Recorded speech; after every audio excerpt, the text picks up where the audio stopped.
కాబట్టి సూది బెచ్చంలో వంట దూరట చాలా ఈజీ అని దేవుడు చెప్తున్నాడు. కానీ ధనవంతుడు పరలోక రాజ్యం చేరుట అసాధ్యము, సమస్తము అసాధ్యము చెప్తున్నాడు. అయితే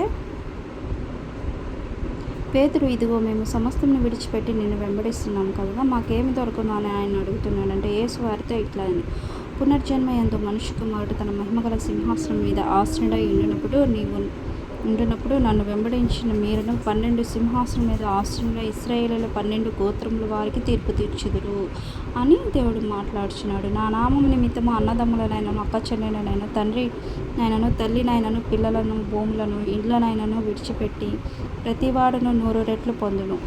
ఇదిగాక నిత్య జీవమును స్వతంత్రించుకొనును. మొదటివారు అనేకులు, కడపటి వారగుదురు, కడపటి వారు మొదటి వారగుదురు అని దేవుడు మాట్లాడుచున్నాడు.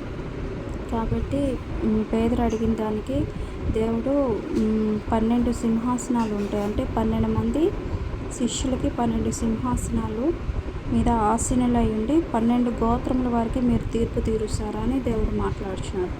అలాగే దేవుని వాళ్ళు ఎలా ఉండాలంటే, వాళ్ళు ఎలా ఉంటే సింహాసనాన్ని దక్కించుకుంటారంటే, నా నామము నిమిత్తము అన్నదమ్ములనైనను అక్క చెల్లెళ్ళనైనను తండ్రినైనను తల్లినైనను పిల్లలనైనా భూమినైనను ఇండ్లనైనా విడిచిపెట్టిన ప్రతి వాడు 100 రెట్లు పొందుదురు.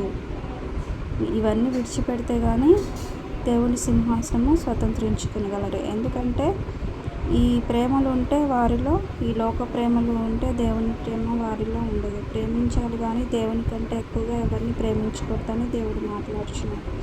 కాబట్టి ఒక నిష్ట కలిగి ఉండాలి అని దేవుడు మాట్లాడుచున్నాడు. కాబట్టి దీని వేటి మీద ఆశ కలిగి ఉండకూడదు. భూమిలోనైనాను ఇండ్లనైనాను ప్రతి ఒక్క దాన్ని విడిచిపెడితేనే కానీ వాడు జీవమును స్వతంత్రించుకొనును అని దేవుడు మాట్లాడుతున్నాడు. కాబట్టి అవి వాళ్ళు విడిచిపెట్టినా కానీ వాళ్ళకి దేవుడు ఆశీర్వదిస్తాడు. ప్రతి వాడిని 100 రెట్లు పొందినట్లు దేవుడు ఆశీర్వదిస్తాడు. ఎందుకంటే ఆయన నామం నిమిత్తము ఇవన్నీ విడిచిపెట్టి వాళ్ళు దేవుని పరిచర్య, దేవుని సేవ చేస్తున్నారు. కాబట్టి ప్రతి ఒక్కరూ ఆయన్ని 100 రెట్లు ఆశీర్వదిస్తాడని దేవుడు మాట్లాడుచున్నాడు. అలాంటి వాళ్ళే ఆయన రాజ్యంను స్వతంత్రించుకుంటాడని దేవుడు మాట్లాడుచున్నాడు. కాబట్టి మొదటి వారు అనేకులు, కడపటి వారగుదురు, కడపటి వారు మొదటి వారగుదురు అని దేవుడు మాట్లాడుచున్నాడు. కాబట్టి మనము మొదటి వారం అయినప్పటికీ అనేకులు కడపటి వారగుదురు అంటున్నారు. కాబట్టి మనము మొదటి వారుగానే ఉండాలి. ఎందుకంటే మొదటి వారు కడపటి వారు అవుతారంట. మొదటి ఉన్న భక్తి చివరి దాకా ఉండదంట. కాబట్టి కడపటి వారు మొదటి వారు అవుతారు ఆయన రాకడలో అని దేవుడు మాట్లాడుతున్నాడు. కాబట్టి మనం ఒకసారి దేవుడిని నమ్ముకున్నాక మళ్ళీ వెనుకకు తిరిగి చూడకూడదు. ఎందుకంటే మనం వెనుకకు తిరిగి చూస్తే మనం లోకం అనేది మనల్ని లాగుతుంది వెనక్కి. కాబట్టి మన పయనము, మన గురి దేవుని యొద్దకే ఉండాలి. కాబట్టి ఈరోజు దేవుని వాక్యము 19వ అధ్యాయము ముగించుకున్నాను. కాబట్టి దేవుడు 19లో కూడా చాలా ఆయన వారిని అనేకమైన స్వస్థత జన సమూహంలో ఆయన వెంబడింపగా ఆయన వారిని అక్కడ స్వస్థపరచునని దేవుడు మాట్లాడుచున్నాను. కాబట్టి ఆయన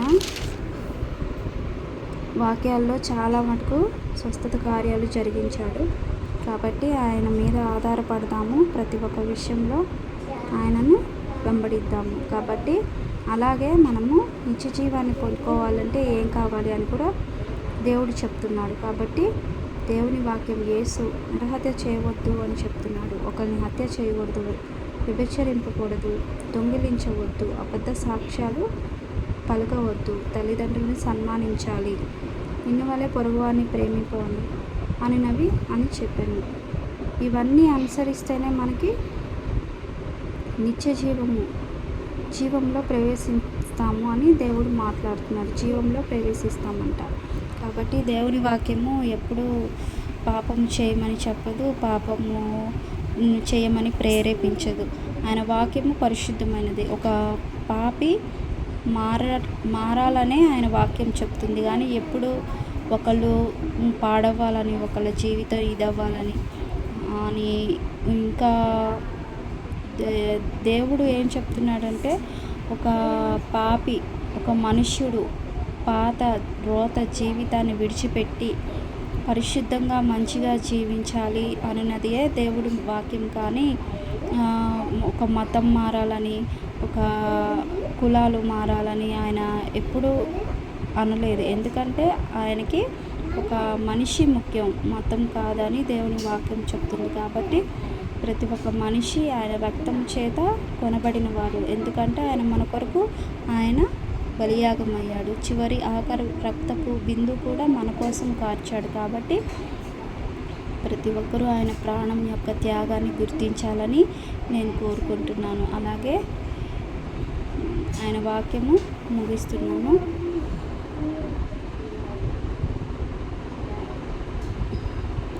చిన్న ప్రార్థన చేసుకున్నాను. పరిశుద్ధుడా, ప్రేమ కలిగిన దేవా, నీ బంగారు పాదాలకి స్తోత్రములు చెల్లిస్తున్నాను తండ్రి. ఈరోజు నీ వాక్యం ద్వారా మాట్లాడిన వాక్యంను బట్టి స్తోత్రములు తండ్రి. తండ్రి యేసయ్య, ఏమి ఇచ్చిన రుణము తీర్చుకోగలం తండ్రి. నీ వాక్యము నాయన ఒక మనిషి పాపము నుంచి నా తండ్రి అయ్యా, ఒక శాపము నుంచి ప్రభా, ఒక పాపపు జీవితం నుంచి పరిశుద్ధంగా మారాలని నీ వాక్యాలు నా తండ్రి చెప్తుండగా నాయన నీ వాక్యానుసారంగా జీవించే మనసులు ప్రతి ఒక్కరికి దయచేయమని ప్రార్థిస్తున్నాను అయ్యా. అయ్యా నాయన, నీ నిత్య జీవానికి నాయన మేము వారసులం అవ్వాలని అంటే మాలో నా తండ్రి అబద్ధ సాక్ష్యాలు ఉండకూడదని మాట్లాడుచున్న తండ్రి, మాలో నరహత్య చేయకూడదు, వ్యభిచరించకూడదు, దొంగలించకూడదని ఆయన ఎంతో ఒక మంచి శ్రేష్టమైన మాటలను నాయన నువ్వు మాట్లాడుచుండగా నా తండ్రి, ప్రతి ఒక్క హృదయానికి ఈ మాటలు నాయన తగలాలని, ప్రతి ఒక్కరూ నీ వాక్యాన్ని చదవాలని నేను కోరుకొచ్చున్నాను తండ్రి. ఈ వాక్యానుసారంగా జీవించే మనసును మాకు ఇవ్వు ప్రవ్వ. మా పొరుగు వారిని ప్రేమించే మనసును కూడా మాకు ఇవ్వయ్యా. మా శత్రువుని ప్రేమించే మనసు ఇవ్వయ్యా. అన్ని విషయాల్లో నాయన తగ్గించుకొని జీవించే మనసునివ్వయ్యా. అయ్యా అయ్యా, ఈ లోకంలో నాయన తగ్గింపుని దయచేయండి, లోబడే మనసునివ్వండి. అసూయ, ద్వేషము, గర్వము నాయన నువ్వు ఇంకా నా తండ్రి నీ వాక్యాల్లో ఎంతగానో నా తండ్రి విస్తలపరిచి ఉన్నావు ప్రభా. దయచేసి ప్రతి ఒక్క వాటిలో నా తండ్రి మేము నాయన ఆచరించే స్వభావం మేము తండ్రి, చదివి వదిలేసేవారం కాకుండా ఆచరణలోకి తెచ్చే కృపని మాకు దయచేయండి. నాతో పాటు ఏకీభవిస్తే ప్రతి ఒక్కరిని దీవించండి, ఆశీర్వదించండి తండ్రి నాయన. దయచేసి నాయన మా దేశాన్ని, మా దేశ ప్రజలను, మా ప్రాంత ప్రజలను నాయన ప్రతి ఒక్కరూ నాయన అయా నీ రెక్కల చాటున భద్రపరచండి, ప్రతి ఒక్కరిని దీవించండి ప్రభా. అయా నీకు స్తోత్రములు తండ్రి. మేమందరం సహోదర భావం కలిగి ఉండాలి తండ్రి. యేసయ్యా నీకు స్తోత్రము నాయన. మేమందరం నాయన పొరుగువారిని ప్రతి ఒక్కరిని ప్రేమించే మనసును నాయన ఒకరికొకరు నాయన ప్రేమ కలిగి ఉంటకు కృప దయచేయండి. పరిశుద్ధుడా, నీకే కృతజ్ఞతాస్తుతులు స్తోత్రములు చెల్లిస్తున్నాను తండ్రి. అయా యేసయ్యా, దయచేసి మీరు అక్కడితో వచ్చినప్పుడు నాయన మమ్మల్ని జ్ఞాపకం చేసుకొని ప్రతి ఒక్కరు మారు మనసు పొందుకొని రక్షణ మార్గంలోకి రావాలని, పాపపు జీవితము విడిచిపెట్టి నాయన పరిశుద్ధమైన మార్గంలో నడవాలని కోరుకుంటున్న శ్రేణిని యేసు నామములో ప్రార్థిస్తున్నాను తండ్రి. Amen, amen, amen. అందరికీ వందనాలు.